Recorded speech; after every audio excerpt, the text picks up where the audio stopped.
HBC Nîmes est revenu de Blumberg en Allemagne avec un seul but de retard, 23-22.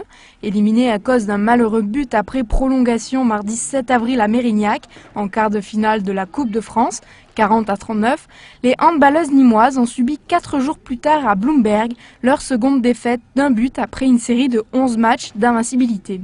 Notre objectif, c'est de faire notre match le plus sérieusement possible, en mettant le plus de buts possible, parce que c'est un match aller-retour et les buts marqués à l'extérieur ont une importance comme au football, ils comptent double en cas d'égalité. Et c'est vrai qu'aujourd'hui on est en forme, mais bon, être en forme avec les blessés que nous avons, il y a quand même un bémol à mettre. Un bémol à mettre notamment pour la Suédoise Jenny Florin qui fut annoncée sortante sur blessure au bout de la 35e minute de jeu. L'arrière du HBCN souffrait en effet de la cheville droite et contrairement à sa coéquipière allière Delphine Cara, touchée à la 14e minute, Jenny n'est pas revenue en jeu. Un match tout de même serré malgré les conditions de jeu. Nous sommes dans une salle qui est ici très particulière. On s'attendait à une grande salle digne d'une demi-finale de Coupe d'Europe.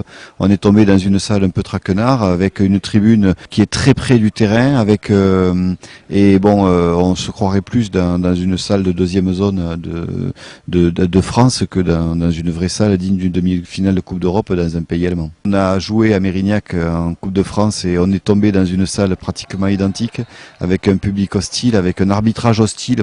J'espère que les Nîmois vont être avec nous pour nous soutenir au match retour et confirmer un résultat que l'on espère toujours positif. Mais cette première défaite de la saison en Coupe d'Europe ne diminue pas les chances du HBCN d'atteindre de nouveau le stade ultime de la Challenge Cup. Les Nîmoises devront donc marquer le but qui fera la différence. Retour contre Blumberg dimanche 19 avril au Parnasse pour une revanche en terrain connu.